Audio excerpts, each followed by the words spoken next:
Que privilégio estar aqui com você para mais um HDL Podcast.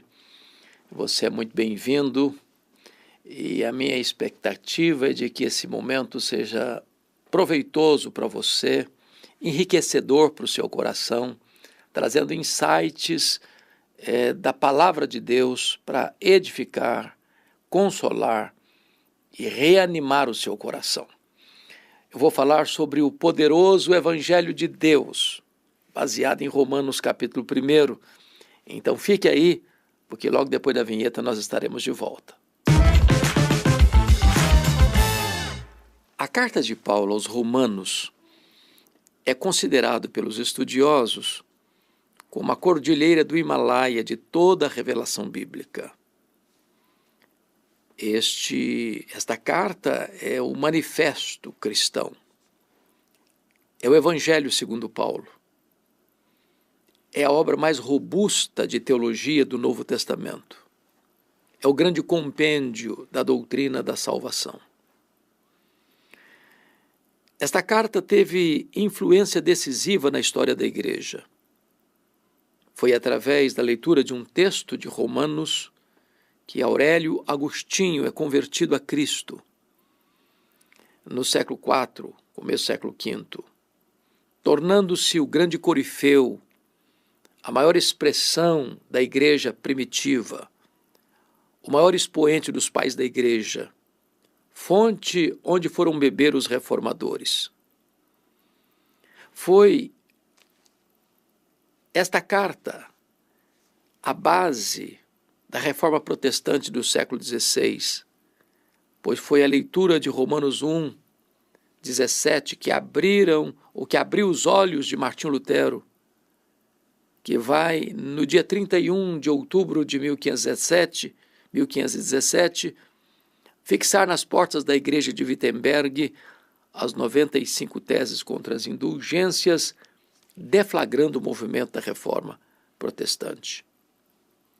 Foi a leitura do prefácio do comentário de Lutero sobre a carta aos Romanos que abriu o entendimento espiritual de John Wesley, no século XVIII, na Inglaterra, propiciando a aquele homem a se tornar o grande avivalista da Inglaterra daquele tempo. Esta carta ainda hoje tem sido instrumento nas mãos de Deus para impactar corações, para salvar os perdidos, para encorajar os fracos, para abrir o entendimento da gloriosa obra da salvação, planejada por Deus, executada por Deus e consumada por Deus. Quero remeter você ao capítulo 1 para trazer aqui algumas dicas importantes. Primeiro, Paulo começa assim: Paulo, servo de Jesus Cristo, chamado para ser apóstolo, separado para o Evangelho de Deus. O Evangelho não é de Paulo, o Evangelho não é do homem, o Evangelho não tem sua origem na terra, o Evangelho tem sua origem no céu, o Evangelho procede do próprio Deus, é o Evangelho de Deus. Evangelho é boas novas. E aqui então nós vamos encontrar as boas novas que emanam e procedem de Deus. Verso 2 ele diz: o qual foi por Deus outrora prometido por intermédio dos seus profetas nas Sagradas Escrituras. Então este Evangelho não é uma invenção de Paulo, não é uma coisa nova que está surgindo, é o Evangelho de Deus que foi outrora prometido aos profetas. O que Paulo está dizendo é que existe uma conexão entre Antigo Testamento e Novo Testamento. A revelação de Deus é progressiva. Ele está proclamando o Evangelho de Deus que foi pré-anunciado, que foi prometido por intermédio dos profetas de Deus. É o antigo Evangelho, é o eterno Evangelho, é o Evangelho de Deus. Qual é o conteúdo deste Evangelho? Versículo 3, com respeito a seu filho, o qual, segundo a carne, veio da descendência de Davi. Então, o Evangelho de Deus tem a ver com Jesus. O Evangelho de Deus aponta para Jesus. O Evangelho de Deus é sobre Jesus. E Paulo vai dar aqui a natureza dele, a procedência dele, a biografia dele, a árvore genealógica dele, porque está escrito que ele veio, segundo a carne, da descendência de Davi. Ele procede de Davi. Então veja bem, ele vem da tribo de Judá, ele vem de Davi, ele é descendente de Davi. Por isso ele é chamado filho de Davi. Versículo 4, e foi designado filho de Deus com poder, segundo o Espírito de santidade, pela ressurreição dos mortos, a saber, Jesus Cristo nosso Senhor. Então, ele é designado filho de Deus, e aqui há o fato de que ele ressurgiu dos mortos. Ou seja, ele morreu, segundo as Escrituras, pelos nossos pecados, ele foi sepultado e ele ressuscitou, segundo as Escrituras, para a nossa justificação, e desta forma, então, ele é designado Filho de Deus, o vencedor da morte, que triunfou sobre a morte, que arrancou o aguilhão da morte, que matou a morte, que inaugurou a imortalidade. E ele diz, por intermédio de quem, ou seja, por intermédio de Jesus, viemos a receber graça e apostolado por amor de seu nome, para obediência por fé, entre todos os gentios. Paulo está dizendo aqui agora que ele é comissionado, ele é enviado, ele é credenciado para ser apóstolo entre todos os gentios. Este é o alcance do Evangelho, entre todos os gentios. Aliás, quando Paulo foi convertido no caminho de Damasco, Deus disse que ele era um vaso escolhido e Deus o enviaria para longe os gentios. Ele tem um ministério apostólico bem universalista, no sentido não de salvação universal, mas no sentido de que o ministério dele vai abranger os longínquos rincões do Império Romano.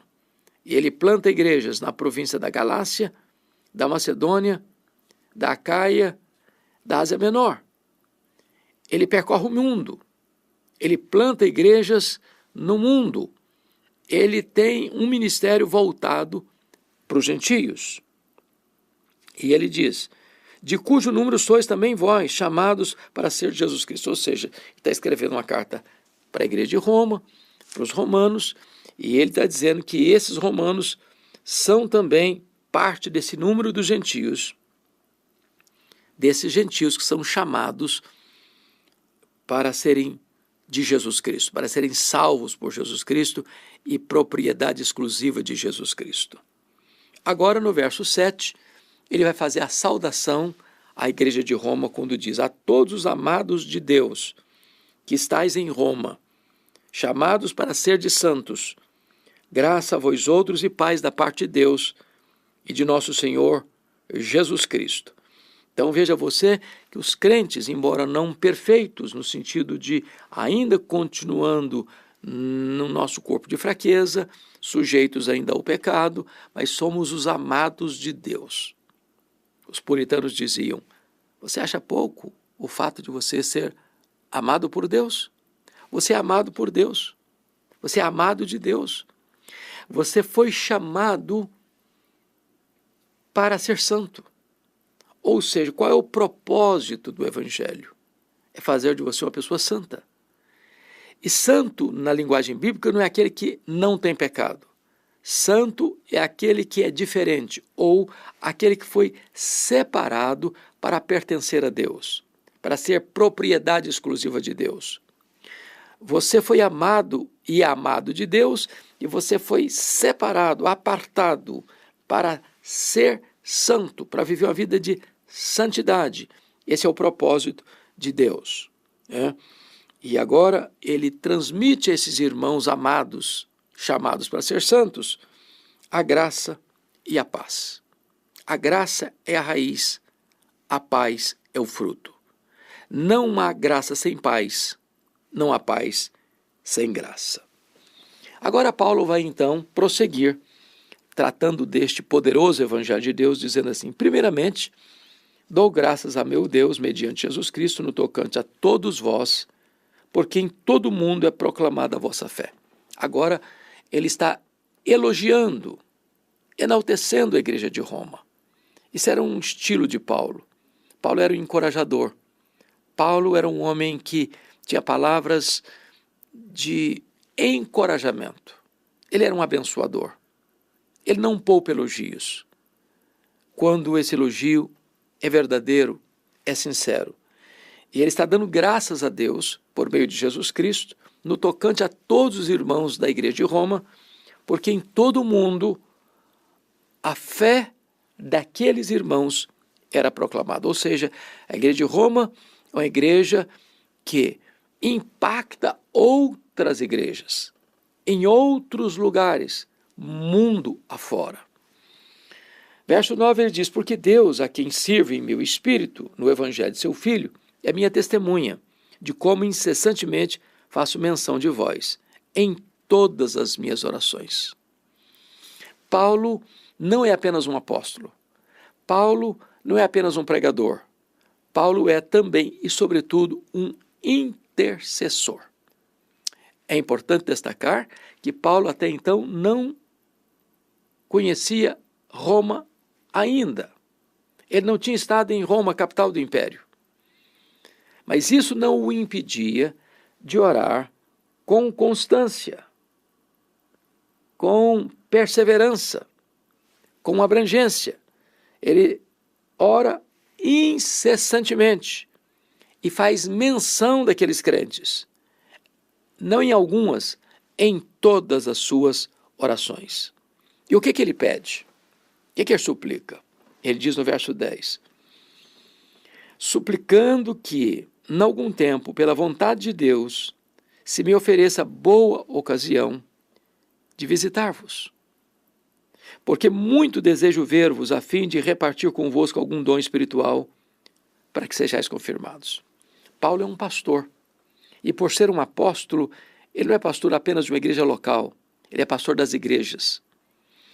E aqui, ao escrever essa carta, e ele está escrevendo essa carta quando sai de Éfeso, da terceira viagem missionária, para ir levar a oferta aos pobres da Judéia, e ele escreve no caminho, e ele declara, e ele abre o coração, e ele demonstra o seu desejo, o seu plano, o seu propósito de ir àquela igreja, de participar daquela igreja de Roma, para compartilhar dom espiritual com aquela igreja, para que aqueles irmãos sejam confirmados. E ele diz isso no verso 12, isto é, para que em vossa companhia, reciprocamente, nos confortemos por intermédio da fé mútua, vossa e minha. Ou seja, ele não é apenas alguém que quer dar, e só tem para dar, e não precisa de receber nada. Ele entende que, na medida em que ele ensina, ele também é ensinado. Na medida em que ele ministra, ele também é ministrado. Na medida em que ele reparte, ele também recebe. Na medida em que ele consola, ele também é consolado. Essa é a bênção da igreja de Deus. Não é apenas um que tem para dar e não precisa receber, e outro que só precisa receber e não tem nada para dar. Existe reciprocidade. Agora Paulo começa então, a partir do verso 13, a demonstrar o seu compromisso com este evangelho de Deus. E 3 compromissos ele assume. Primeiro, versículo 13: porque não quero, irmãos, que ignoreis que muitas vezes me propus ir ter convosco, no que tenho sido até agora impedido, para conseguir igualmente entre vós algum fruto, como também entre outros gentios. E no verso 14 ele diz: pois eu sou devedor, tanto a gregos como a bárbaros, tanto a sábios como a ignorantes. Paulo entendia que o evangelho era um legado passado para ele, um depósito passado para ele. E ele tinha que ser leal em entregar este evangelho. Reter era ficar em débito, em dívida. Então ele diz: eu sou devedor. Eu sou devedor. Eu não posso deixar de pagar essa conta. Me foi confiado um valor para ser entregue. Reter o que me foi passado para ser entregue é um furto, é um roubo, é uma apropriação indébita. Este evangelho, o evangelho de Deus, nos foi confiado. Não podemos retê-lo, não podemos escondê-lo, não podemos nos omitir. O evangelho precisa ser anunciado, proclamado, e cada um de nós, alcançados pela graça, somos devedores. Precisamos pagar, precisamos apresentar este glorioso evangelho para as pessoas. Então o primeiro compromisso dele diz assim: eu sou devedor. Mas no verso 15 ele vai demonstrar o segundo compromisso. Por isso, quanto está em mim, estou pronto a anunciar o evangelho também a vós outros em Roma. Ele não apenas é devedor, ele está pronto. Pronto, batendo continência para o Senhor. Completamente disponível para fazer o que Deus mandou que ele fizesse. Que ele pregasse este evangelho aos gentios. Tem muita gente que sabe que é devedor, mas não está pronta. Tem muita gente que, na verdade, nunca está pronta. Tem muita gente que já escondeu os talentos, enterrou os talentos e já se acovardou. Já calou a sua voz. Já apagou a sua lâmpada. Já ensarilhou suas armas. E tem covardemente omitido esta mensagem, que é a esperança do mundo, que é a única mensagem que pode salvar, libertar, restaurar a vida. Paulo não só é devedor, está pronto. Ele está de prontidão para fazer a obra de Deus. Mas ele tem um terceiro compromisso, versículo 16. Quando ele diz assim: pois não me envergonho do evangelho. Então, primeiro, eu sou devedor. Segundo, eu estou pronto. Terceiro, eu não me envergonho do evangelho. Algumas pessoas se envergonham do evangelho. Outras pessoas são a vergonha do evangelho. Mas Paulo diz: eu não me envergonho do evangelho. E por que Paulo não se envergonha do evangelho? Porque ele é o poder de Deus. O evangelho não é fraqueza. O evangelho é poder. O evangelho não é poder dos homens, o evangelho é poder de Deus. Porque Deus é onipotente, o evangelho também o é. Mas esse poder não é o poder da destruição, esse poder é o poder da salvação. O evangelho é o poder de Deus para a salvação. Não é para condenação, é para a salvação. Quando você prega este evangelho é a própria voz de Deus. É a voz do pastor. A fé vem pelo ouvir e ouvir a pregação deste evangelho. Então, não retenha este evangelho. Não esconda este evangelho. Não omita este evangelho. Não adultere este evangelho. Não acrescente nada a este evangelho.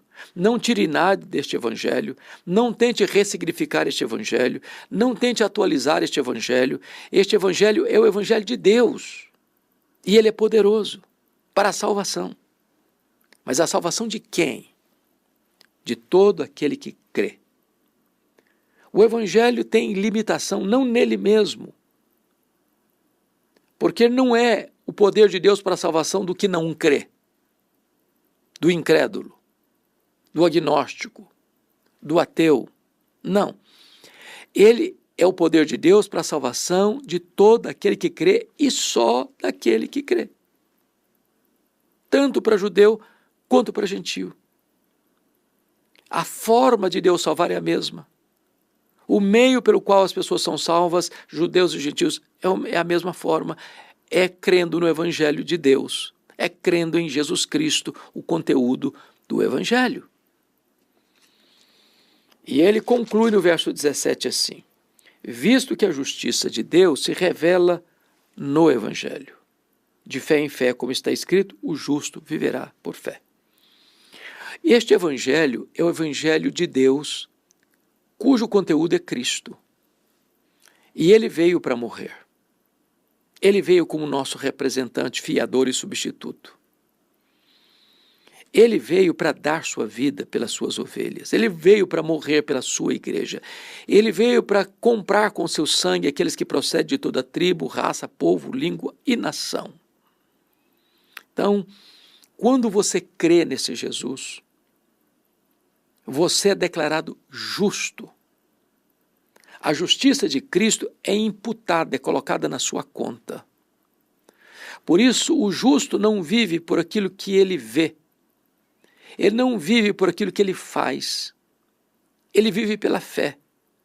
Porque nesta fé, a justiça de Deus em Cristo Jesus é colocada em nossa conta, é tributada a nós.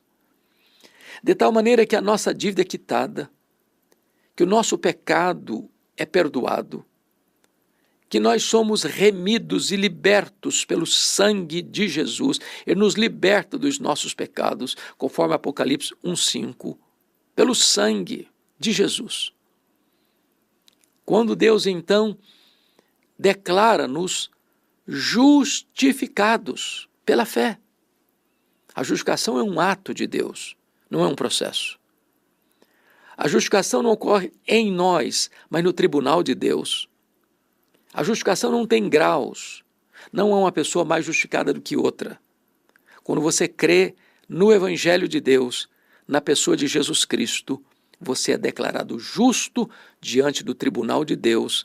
E Paulo diz, já nenhuma condenação há mais para aqueles que estão em Cristo Jesus, nosso Senhor. Este é o Evangelho de Deus, poderoso para salvar. E você? Já está salvo por este Evangelho? Você já entregou sua vida a Jesus? Já creu nele como seu Salvador e Senhor? Você agora que já foi salvo pela graça, tem a postura de Paulo? Sou devedor, estou pronto e não me envergonho.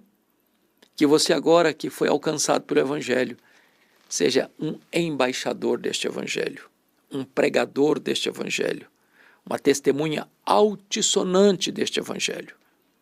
E se você ainda não se rendeu a Cristo, hoje é o dia oportuno, agora é o tempo da salvação. Deus abençoe sua vida. E que bom que você me acompanhou aqui nesta análise de Romanos 1, versos 1 a 17, tratando do poderoso Evangelho de Deus. Um grande abraço a você.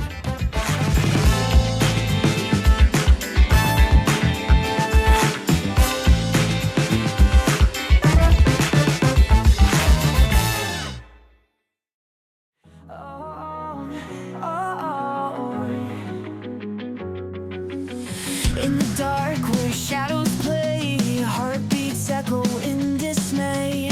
Lost the map to yesterday, words too sharp to ever say.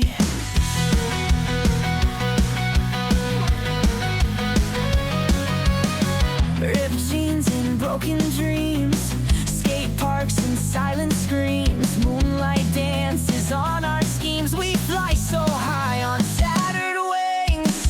Tears fall like rain on a midnight show. We're bound by secrets only we know. Holding tight but letting go, this love is a reckless rodeo.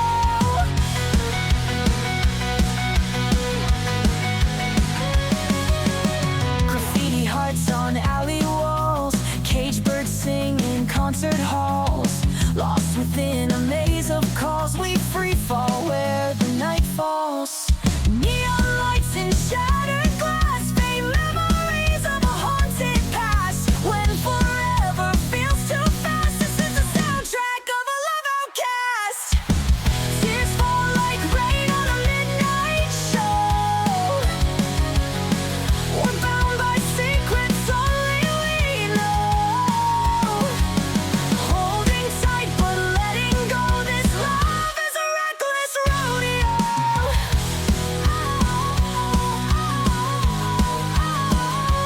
So we ride through the chaos, wild and free, chasing dreams that may never be. In the ashes of what we see, we're the fire, we're debris.